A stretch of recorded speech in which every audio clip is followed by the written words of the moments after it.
मेरे घर में भी कोई पुत्र हो और ऐसा पुत्र हो जो मेरे पति को और मेरे ससुर के नाम को आगे ले जाए, इनका वंश आगे बढ़ाए। दासी बैठी हुई थी, मैया ने रो रो के सारा हाल बताया। तो दासी से सुनीति ने कहा कि बहन, क्या तुम मेरा एक काम कर सकती हो? दासी बोली, कहिए महारानी, हम तो आपके काम के ही लिए हैं। महाराज को दरबार से बुला करके महलों में ले आओ। बांदी ने रानी की बात सुनी, तुरंत ही चल दी, दरबार में पहुंची। महाराज ने बांदी को देखा तो सुनीति की दासी देखी है, समझ गए कि सुनीति ने हमें बुलाया है। सभा को त्याग दिया महाराज ने और उस दासी के पीछे पीछे महाराज महलों में आए हैं। महलों में आए तो रानी सुनीति ने पति को आते देखा। पति को देख करके रानी ने पलंग निभाया, पलंग पर सुंदर सा बिस्तर लगाया और महाराज को बिठा लिया। महाराज बैठ गए, जल लेकर के आई है। महाराज ने जल को पिया, आंखों में आंसू हैं। तो राजा ने पूछ लिया है कि रानी सुनीति, आज से पहले हम जब भी आपके महलों में आए, आपके चेहरे पर हमेशा मुस्कान रहती थी, आज वो कहीं गायब है। आंखों में भी आंसू हैं। क्या हम पूछ सकते हैं क्या हुआ है? रानी शांत रह गई। महाराज कहने लगे हैं, सुनीति क्या सोच रही हो? अरे जो भी मन में चल रहा है सोच विचार मत कीजिए, बता दीजिए। और सुनो, सोच विचार करना चाहिए, मगर किसे करना चाहिए? यहाँ पर भी रामचरितमानस में बाबा तुलसीदास जी ने लिखा है कैसे व्यक्तियों को सोचना चाहिए। सोचना भी जरूरी है, क्योंकि जब तक सोचेंगे नहीं तब तक कुछ करेंगे नहीं। बाबा तुलसीदास जी कहते हैं,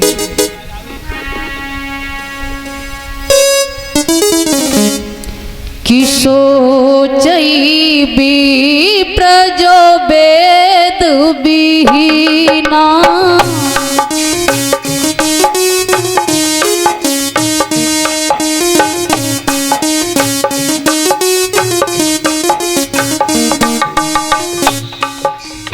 सोचई विप्र जो वेद विहीना,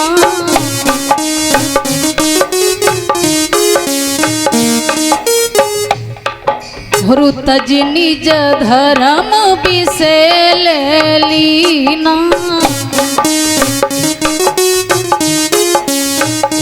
सिया राम हरे, सिया राम हरे, जय जय राम हरे, राम हरे।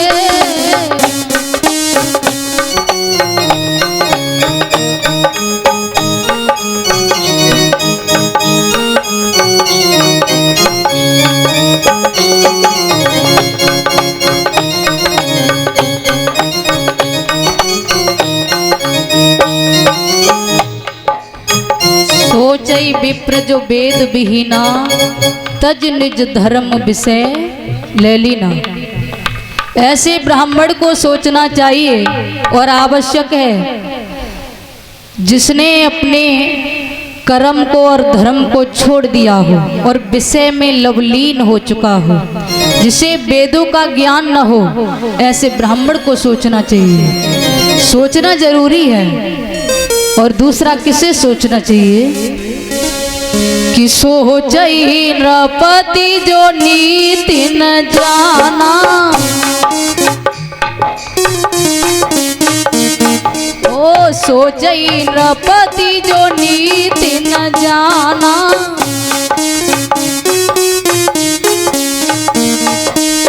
जहिन प्रजा प्रिय पुत्र समाना।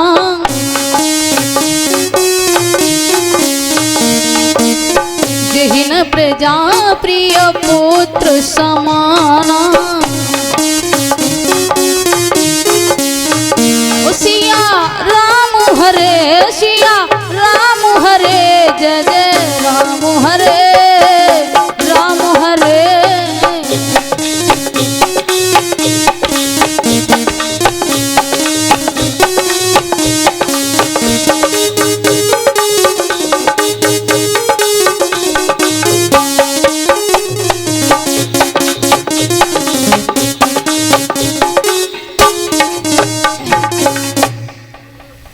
कि सोचहि नृपति जो नीति न जाना, जिहिन प्रजा प्रिय पुत्र समाना। ऐसे राजा को सोच विचार करना चाहिए जो राज चलाने की नीति नहीं जानता हो और प्रजा को पुत्र के समान नहीं समझता हो।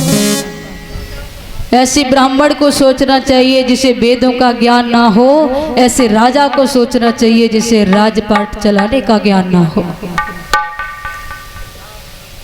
आप क्या सोच रही हो?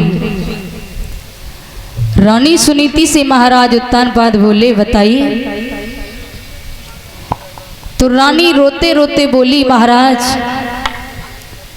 इतने वर्ष गुजर गए, हमारे घर में कोई संतान क्यों नहीं है, आपने कभी सोचा है? महाराज इस बात पर हंस दिए, बोले, रानी ये भी सोचने की बात है। हमने आपको अभी बताया कि कैसे व्यक्तियों को सोचना चाहिए। ये संतान नहीं है, ये कोई सोचने की बात नहीं है, क्योंकि मनुष्य का काम होता है कर्म करना। हमारा काम है कर्म करना और कर्म के अनुरूप जो फल देता है वो भगवान होता है।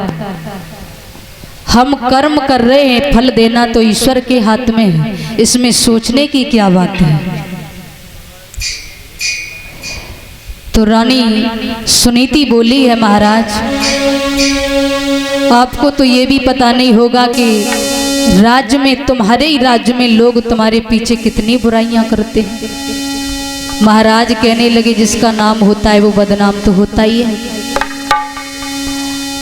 संसार के लोग बुराई करते हैं, इससे हमें कोई मतलब नहीं है, बस भगवान के यहाँ पर हमारी बुराई नहीं होनी चाहिए। तो रानी कहती है, महाराज आपको निर्वंशी राजा बोला जाता है और मुझे स्त्रियां बाज कहती हैं। आपको पता है कि एक पत्नी अपने पति के बिन सूनी होती है, पति अपनी पत्नी के बिन सूना होता है। वैसे ही एक भाई अपनी बहन के बिन सूना है तो बहन भाई के बिन सूनी है। वैसे ही एक माँ अपने बच्चे के बिन सूनी है। और मैया सुनीति कहती है, महाराज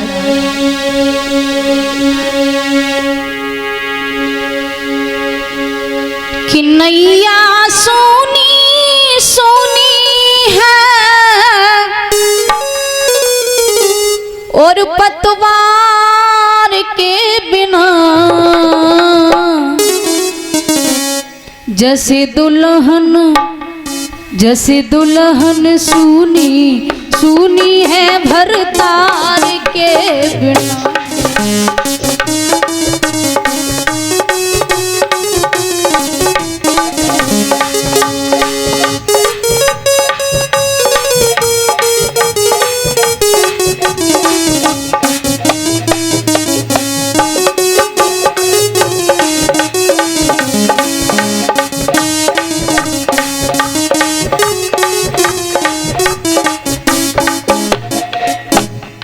बोली है,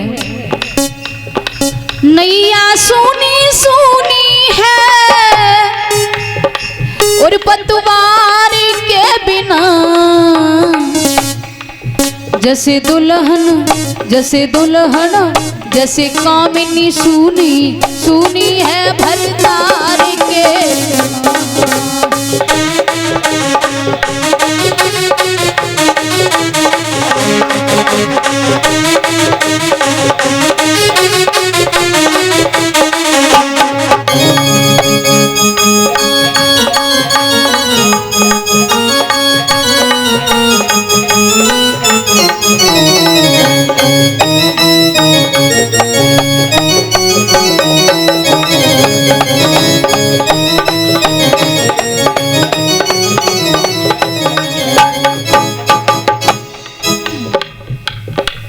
बोली मैया,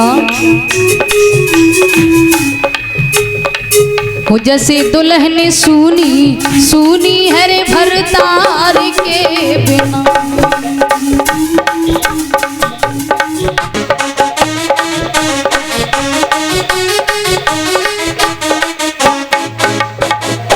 अरे मैया एक पूत बिन प्रजा एक भूप बिन बाग एक कूप बिन लागे सुनो सुनो है हाँ लागे सुनो सुनो है हाँ लागे सुनो सुनो।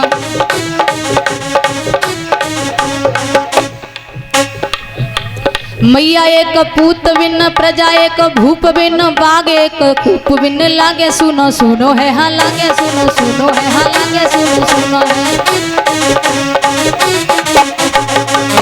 माँ एक पुत्र के बिना वैसे ही प्रजा एक राजा के बिना और बाग एक कुआं के बिना सुना होता है। और वैसे ही अरे छत्री सुनो सुनो है,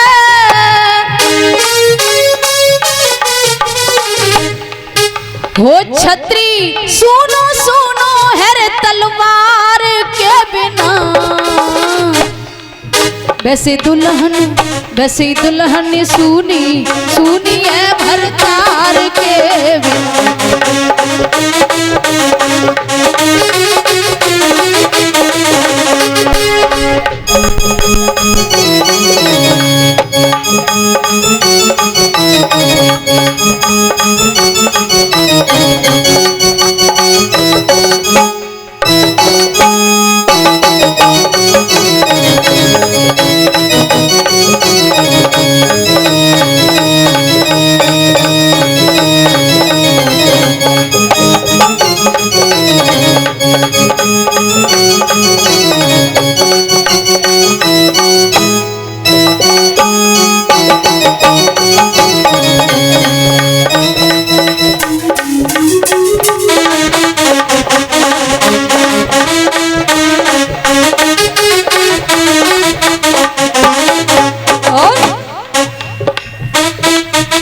अरे काया एक वस्त्र बिन माया एक पुत्र बिन सुरमा एक शस्त्र बिन लागे सुनो सुनो है हाँ लागे सुनो सुनो है हाँ लागे सुनो सुनो है हाँ लागे सुनो सुनो। काया वस्त्र के बिना और माया पुत्र के बिना और सूरमा शस्त्र के बिना सुना होता है। कैसे? अरे काया एक वस्त्र बिन माया एक पुत्र बिन सुरमा एक शस्त्र बिन लागे सुनो सुनो है हाँ लागे सुनो सुनो है हाँ लागे सुनो सुनो है।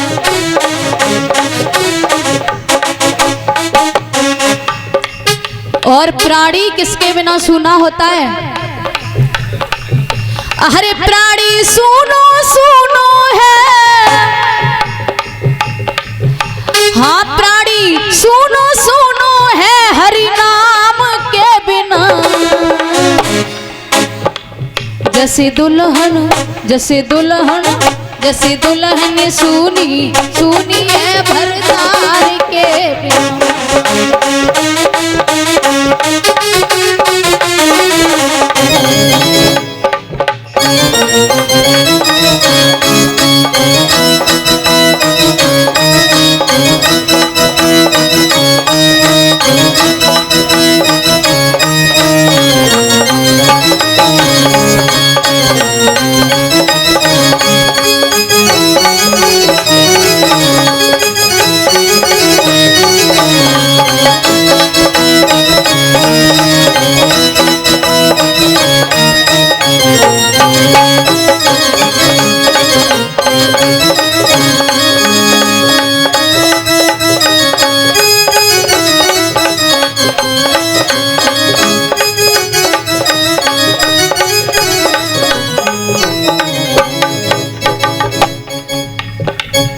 हो नैया सोनी सोनी है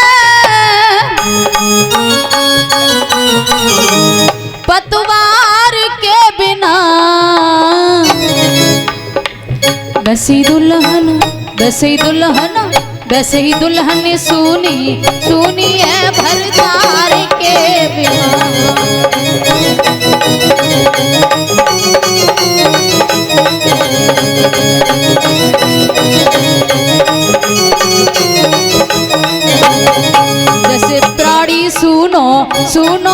भगवान के बिना।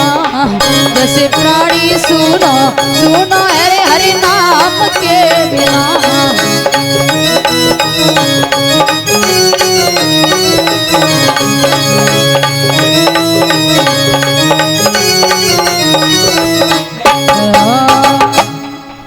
है बाग एक कूप के बिन सूना होता है, वैसे ही एक माँ एक पूत के बिन सूनी होती है। कहने का तात्पर्य यह है कि महाराज आपका वंश आगे चलना चाहिए।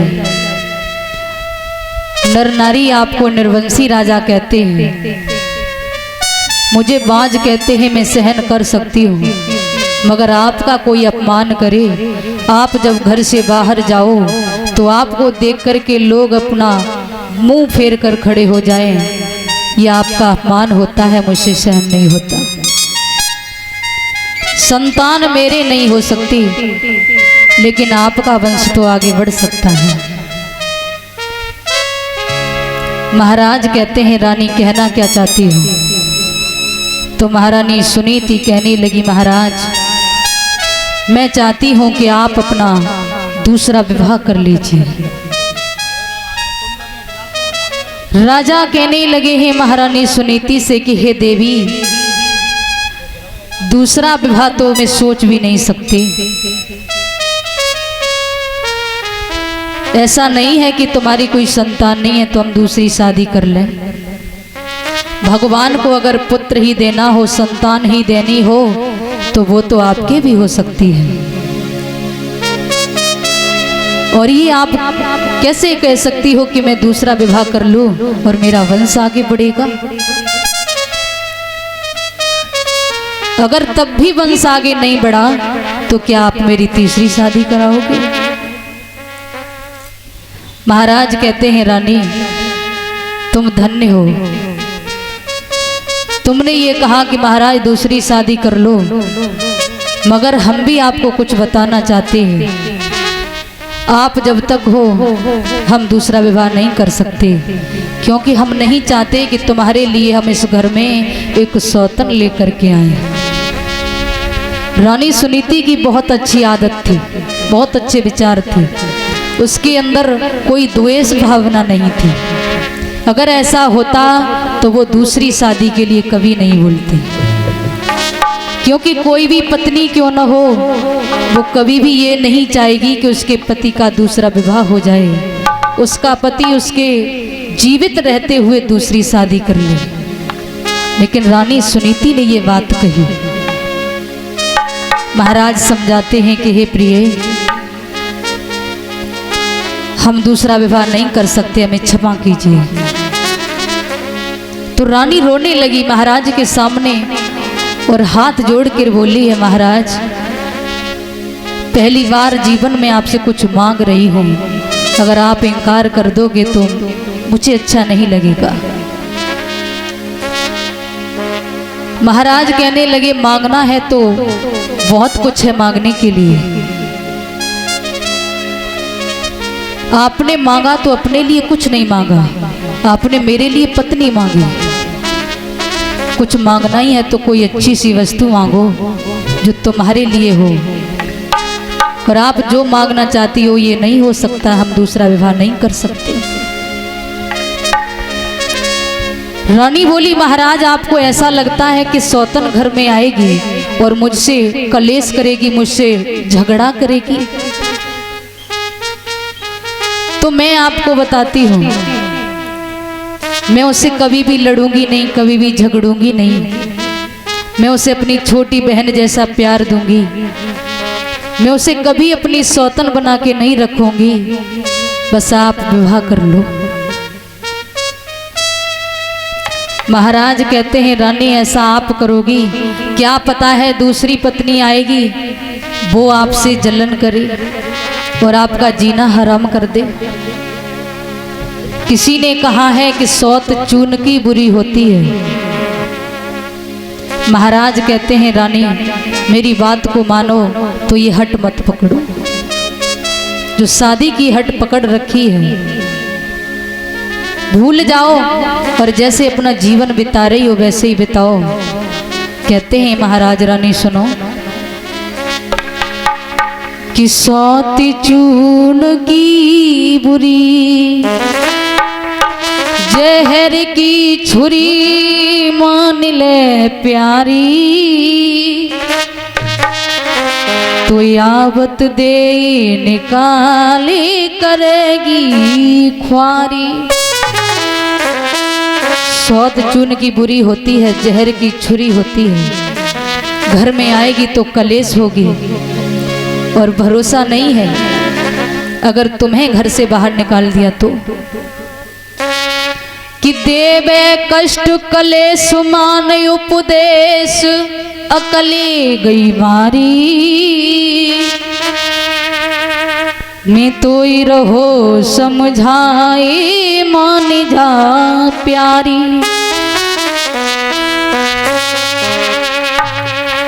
महाराज बोले रानी ऐसी भावना दिल से निकाल दो।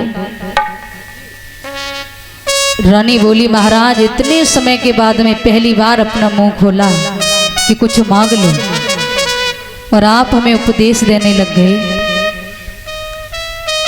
रानी बोली सुनिए महाराज, घर में कितने भी हीरे मोती भरे हों और जब तक संतान नहीं होती तब तक इंसान की कोई कीमत नहीं होती।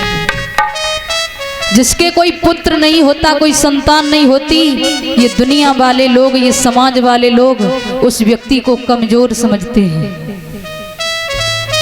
अगर किसी के बेटियां बेटियां हैं, बेटा नहीं है तो उसे भी कमजोर समझते हैं।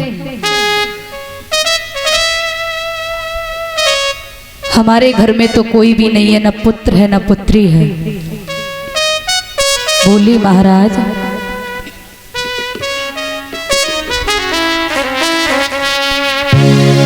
कि बलम चाहे लाख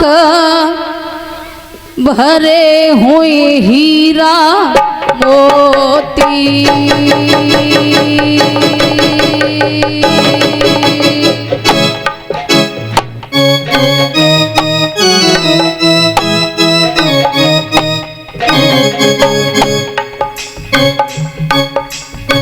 बिना बेटा के इज्जत ना होती।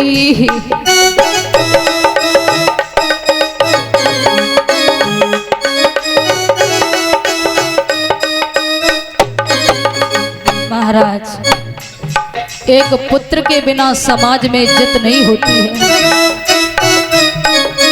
इसलिए बोल रही हूँ आप अपना विवाह कर लो।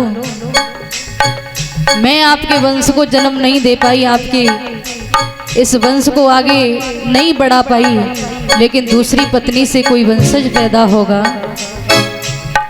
बलम चला कवरे हुई हीरा मोती, बिना बेटा के पिया इज्जत ना होती।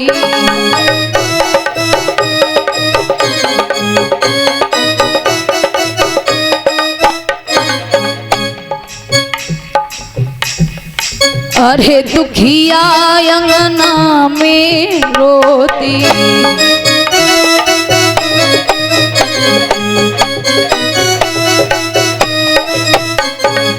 और वसुअन से मुकड़ा धोती।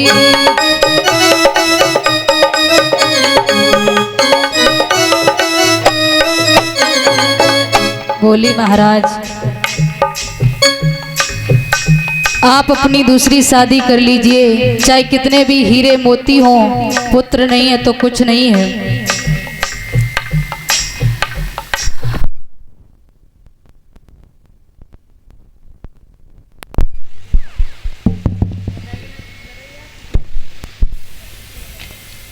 तो महाराज बार बार इनकार करने लगे। रानी हाथ जोड़ के विनती करने लगी।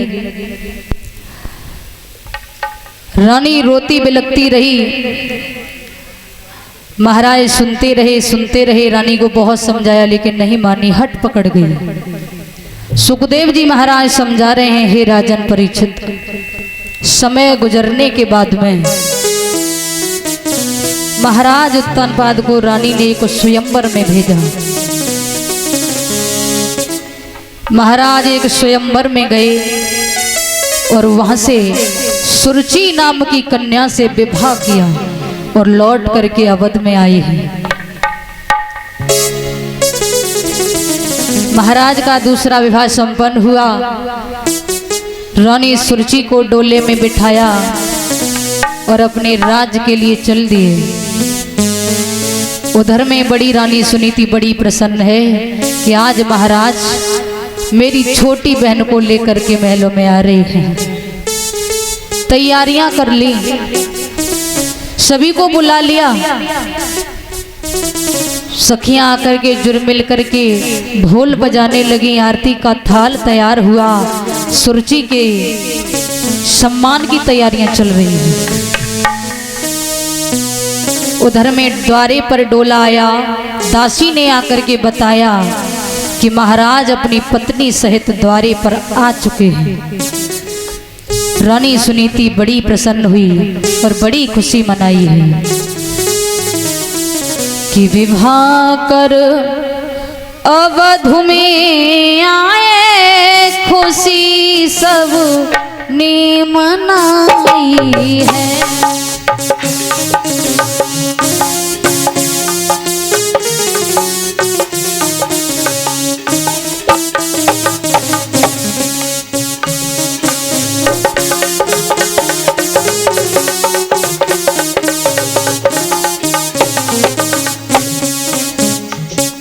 बड़ी रानी सुनीति थी कि छोटी सुरुचि आई है।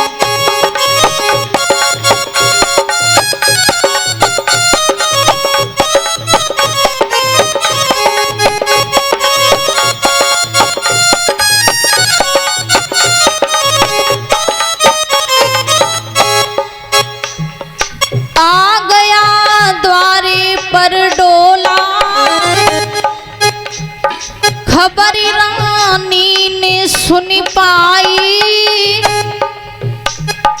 खबर रानी ने सुन पाई। बहन को ले आइयो जल्दी, तुरंत वादी पठाई है।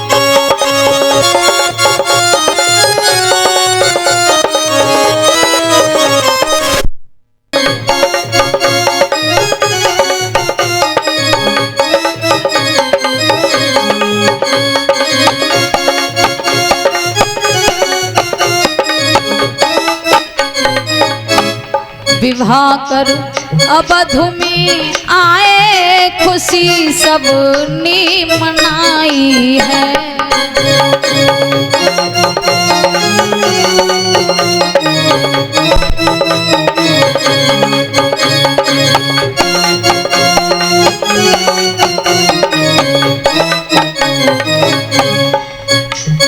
बहन को ले आइयो जल्दी, तुरंत वादी पठाई है।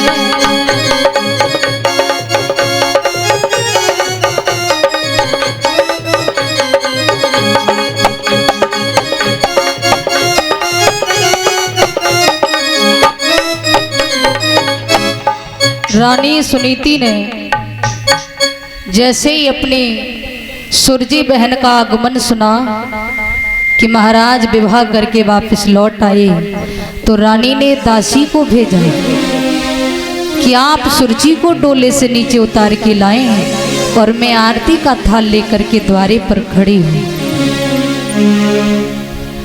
दासी चली है, डोला जहां रखा था वहीं पहुंची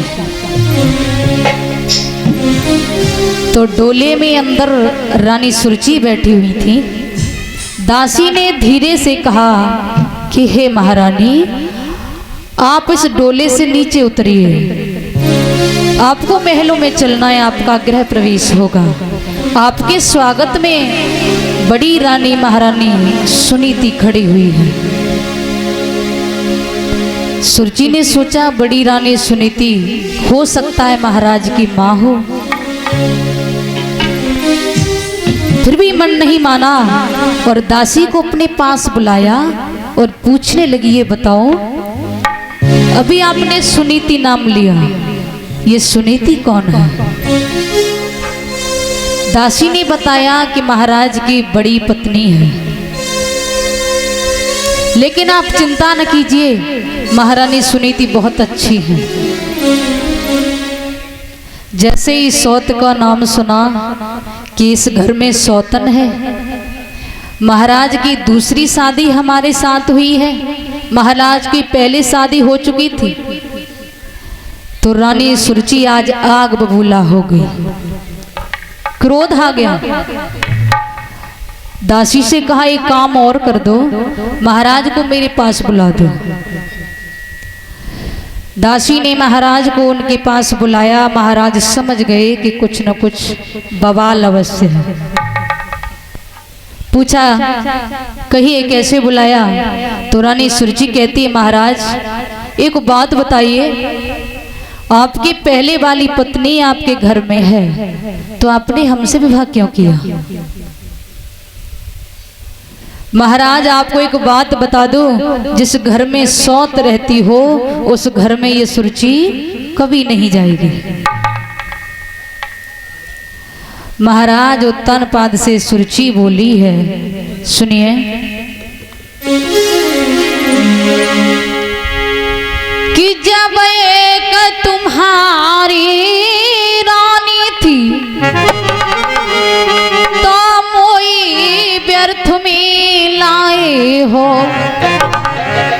और वो भोग करन को नारी थी, मोई भाड़ झोंकी वे लाए हो।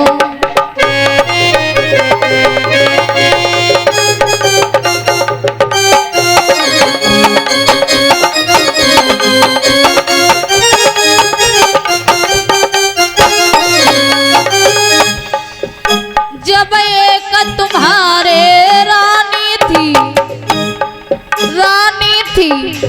तो हमें व्यर्थ ले आए हो, वो भोग करन को काफी थी, मोई भाड़ झोंकी में लाए हो।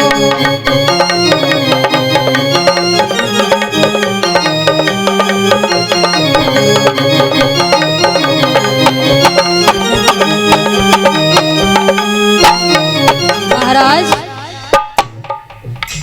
अब एक बात और सुन लो हमारी। आपने हमें जीता, मानते हैं स्वयंवर में गए, हमें जीत लिया, हमसे विवाह कर लिया और ले आए, लेकिन ये बात आपको सोचनी चाहिए, आप पहले से शादीशुदा हो, हमारे जीवन को बर्बाद क्यों किया? अब एक एहसान मेरे ऊपर कर दो, अब इतना ही एहसान करो, डोली को वापस भिजवा दो। तुम अपनी नारी से प्रेम करो, मुझको पीहर में भिजवा दो।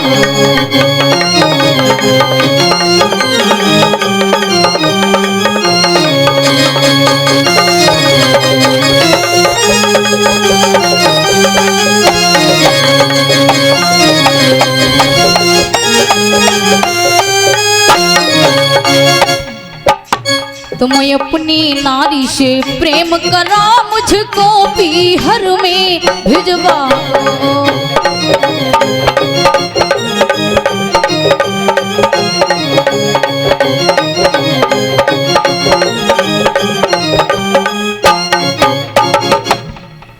जवाब दिया है महाराज, कोई बात नहीं, आपने विवाह कर लिया, अब एक एहसान मेरे ऊपर कर दो, जैसे तुम मुझसे विवाह करके यहाँ पर लेके आए हो, वैसे ही मेरे इस डोले को मेरे पिताजी के यहाँ भिजवा दो।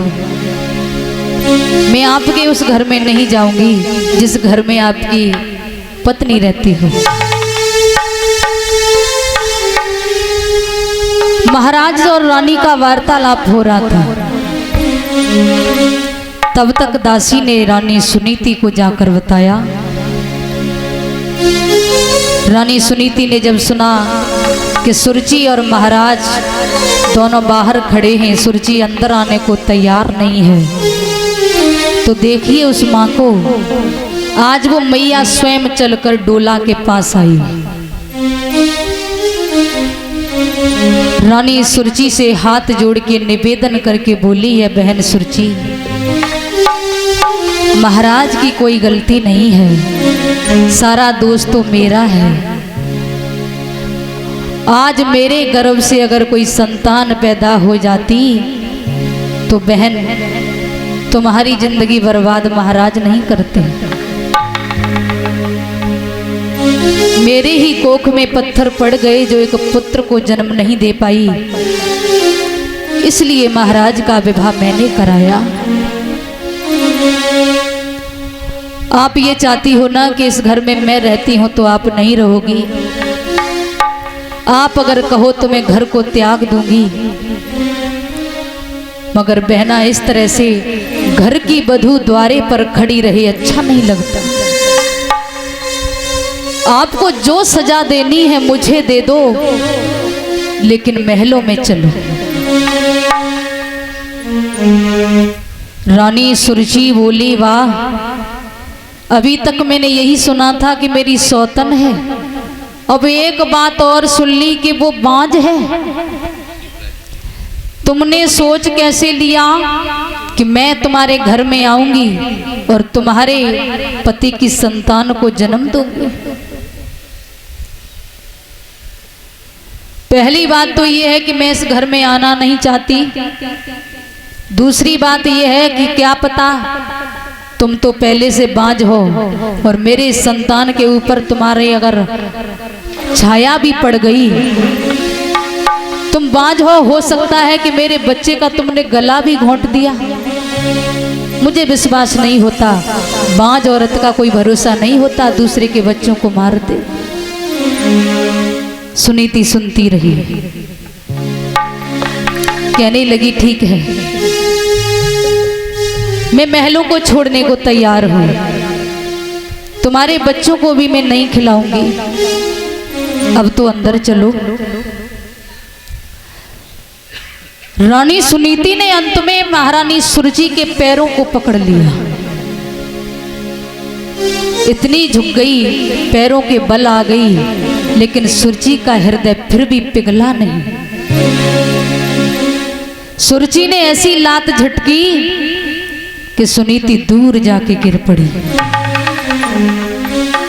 फिर भी मैया खड़ी हो गई, कहने लगी, बहन कोई बात नहीं है, तू छोटी है मैं बड़ी हूं, छोटी बहन तो लात भी मारे हाथ भी मारे कोई फर्क नहीं पड़ता, मुझे बुरा नहीं लगा, तूने मेरी लात मारी मुझे बुरा नहीं लगा, तू बस इतनी कृपा कर दे कि तू बस महलों में चली जा।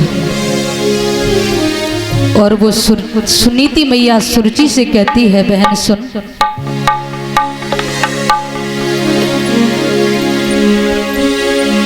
मेरी पीठ में मारी लात, बेन जाकी लाज मोई न आई। बोली, इसकी मुझे बिल्कुल शर्म नहीं आई, मैं दासी बन के रहूं बहन तेरी हरदम टहला बजाई।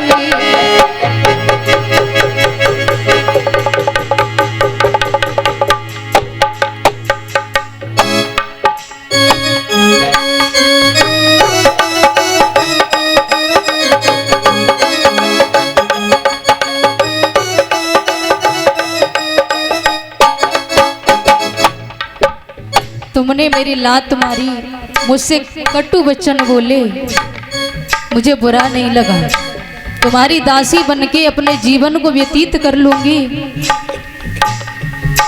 मेरे पेट में मारी लात बहन जाकी मोई शर्म न आई रे,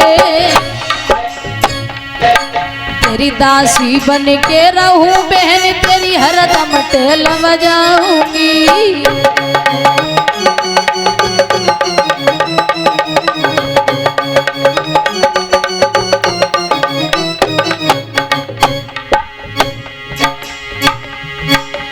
तेरे लिए मेरी बहना भी पानी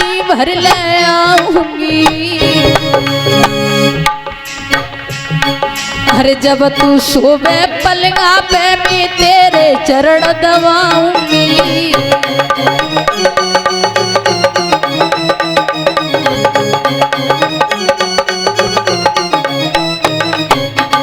बोली बहना तेरे लिए पानी भरूंगी, तू सोएगी तो तेरे पैर दबाऊंगी। और कहने लगी सुन, अरे अपने आतन से मेरी गुइया भोजन तो ही खिलाऊंगी। अरे तेरे होवे लाल बहन में अपन ही लाल बनाऊंगी।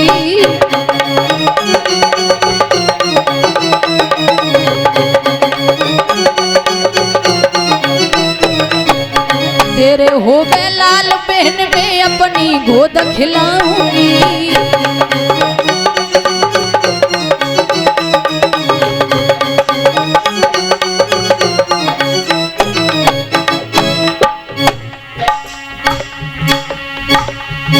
मैया बोली है बहन तेरे लिए अपने हाथों से खाना बनाऊंगी, तुझे खिलाऊंगी। जब गर्भवती होगी तो तेरी रात दिन सेवा करूंगी, पैर दबाऊंगी। और तेरे जब पुत्र होगा उसे मैं अपने ढेर सारा प्रेम दूंगी, अपनी गोद में खिलाऊंगी। और रानी सुनीति रो रो के बोली है बहन, अरे तेरे ही होवे लाल बहन में अपनी गोद खिलाऊंगी।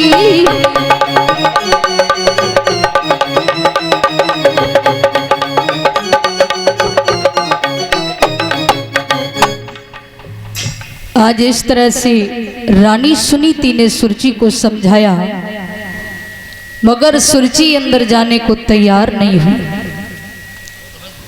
सुरुचि कहने लगी है मेरे कुछ शर्तें हैं, कुछ वचन मानने होंगे तो मैं अंदर चलूंगी। सुनीति बोली आपकी हर शर्त मंजूर है। तो सुरुचि कहने लगी पहली बात यह है, पहली शर्त हमारी ये है कि महलों से अलग रहोगी, जिन महलों में हम रहेंगे वहां नहीं रहोगी। दूसरी शर्त यह है कि जैसा भोजन मैं दूंगी वैसा ही तुझे खाना होगा। और महाराज से वचन लिया कि महाराज आप हमें बिना बताए हमारी सौतन से नहीं मिलेंगे। आज सारी शर्तें मंजूर की गई। रानी सुनीति से कहा कि तुझे सारे दिन मेरे महलों के कागों को उड़ाना होगा, हाथ में लाठी पकड़ा दे। रानी ने वो भी मंजूर किया। सुनीति ने घर को त्याग दिया, सुरुचि ने महलों में प्रवेश किया।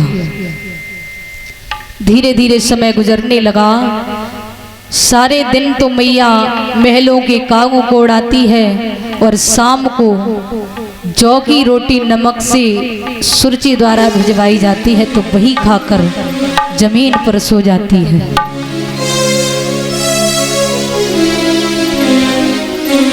समय का कोई भरोसा नहीं होता। समय समय की बात होती है और ये समय का पहिया है, समय का चक्र है जो चल रहा है। रानी सुनीति विचार कर रही है कि कहाँ मैं एक रानी की जिंदगी जी रही थी, आज एक दासी का जीवन जी रही हूँ।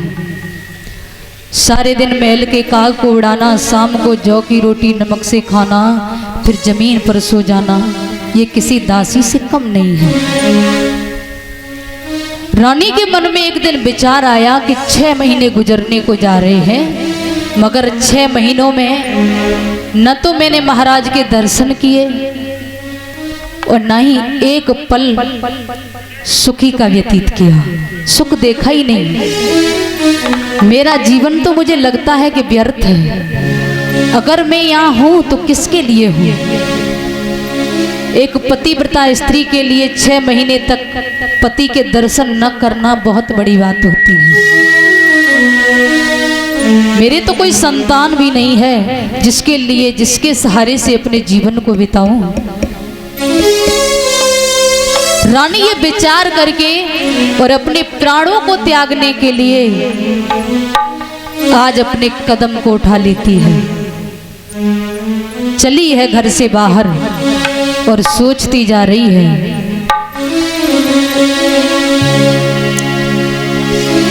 कि समय का पहिया चलता है,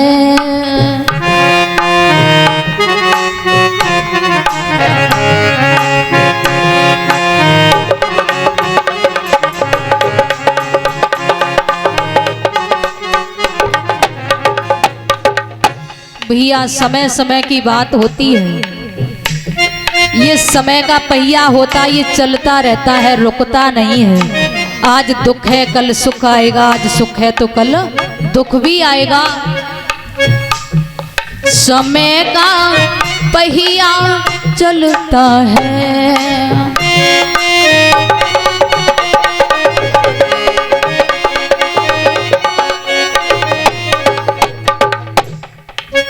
इस पहिए के साथ सभी का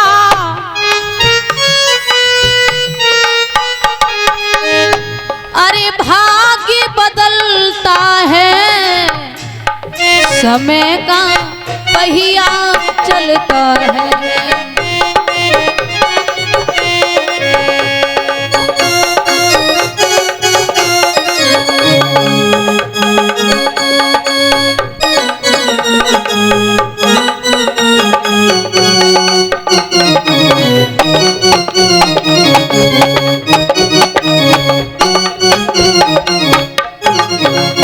समय का पहिया चलता है,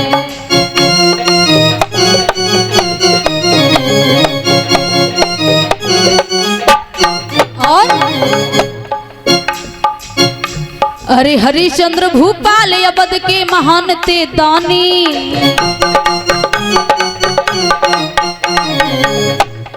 पुत्र रोहिता से और थी तारावती रानी। इसी अवध के महाराज थे जिनका नाम था हरिश्चंद्र, बड़े दानी थे। एक बेटा था रोहितास, एक पत्नी थी तारा, लेकिन बारे समय कहाँ राजा थे और कहाँ राजा से एक दास बन गए। मेहतर के घर पानी भरना पड़ा। अरे हरिश्चंद्र भूपाल अवध के महान थे दानी,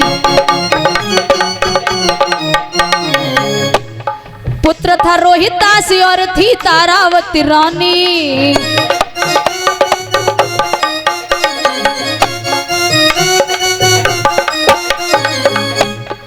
बिके नीच घर जाए भानो खुद भंगी घर पानी, और 60 भार सोने के कारण छोड़ी राजधानी।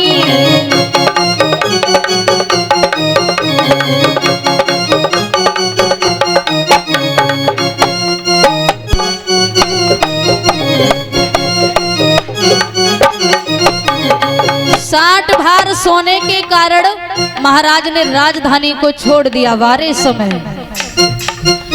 फिर क्या हुआ? अरे बिन कर दिए ना चक्रवर्ती का, अरे लालन जलता है, समय का पहिया चलता है।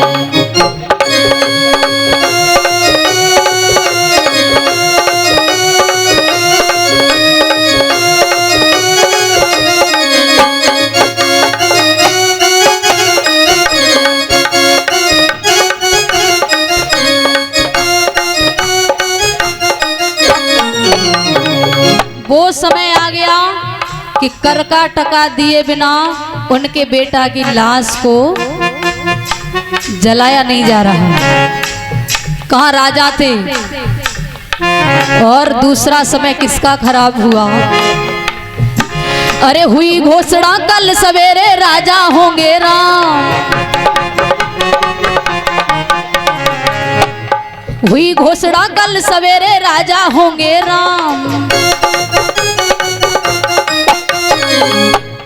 भवन में पड़ी के कई सुबह से हो गई शाम।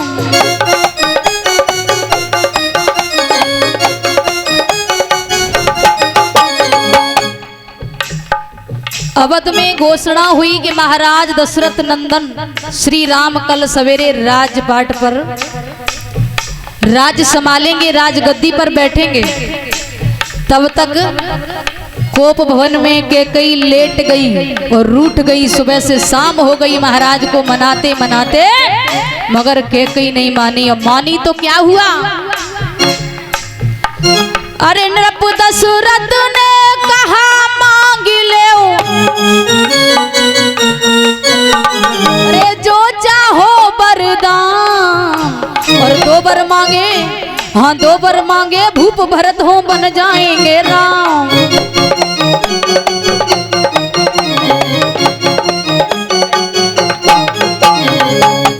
महाराज ने कहा वरदान मांग लो, तो रानी ने 2 वरदान मांगे कि 2 वर मांगे, भूप भरत हो बन जाएंगे राम। और नैनन नीर बहे राजा के, अरे बोल न कड़ता है, समय का पहिया चलता है।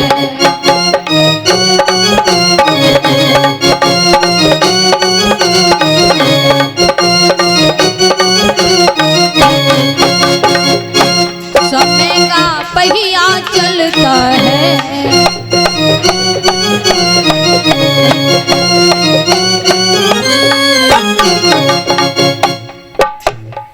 इस पहिए के साथ सभी का, अरे भाग्य बदलता है, समय का पहिया चलता है।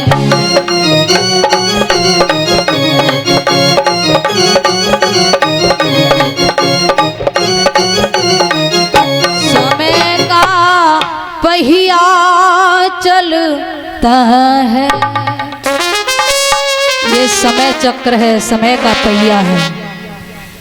कहाँ रानी सुनीति महारानी की जिंदगी जी रही थी और कहाँ एक दासी की जिंदगी जी रही है। सोचा इससे अच्छा तो अपने प्राणों को त्याग दो, वन के लिए चल दी। उधर से देवर्षि नारद जी आ रहे थे, आपस में भेंट हुई। नारद जी ने सुनीति को आता देखा तो पूछने लगे, हे बेटी आप कौन हो? आंखों से अश्रुधारा बह रही है और कहाँ जा रही हो? मुझे ऐसा लगता है कि आप दुखी होकर के घर से बाहर निकली हो। क्या हम इस कष्ट का कारण जान सकते हैं? सुनीति रोने लगी, कहने लगी है बाबा पहले तो मैं आपको प्रणाम करती हूँ। अपना परिचय दिया, मनु महाराज की पुत्र वधू हूँ, नाम सुनीति है। मेरे कोई संतान नहीं हुई। महाराज का दूसरा विवाह हुआ, 6 महीने गुजर गए, आज महाराज की सूरत भी नहीं देखी। यहाँ पर रह करके क्या करूंगी, इसलिए अपने प्राणों को त्यागने के लिए वन में आई हूं। आज इतनी बात सुनी तो देवर्षि नारद कहने लगे हैं बेटी मुझे ऐसा लगता है कि बात ये नहीं है, बात कुछ और है। तो सुनीति बोली बाबा आप कहना क्या चाहते हैं? नारद जी ने कहा सुनो मैं पूछ रहा हूं, आप बस उत्तर देना कि आप मरना क्यों चाहती हो? तो नारद जी कहते हैं और क्या बोले बेटी सुन, का बरसा थोड़ी भई के कौ गौ किसान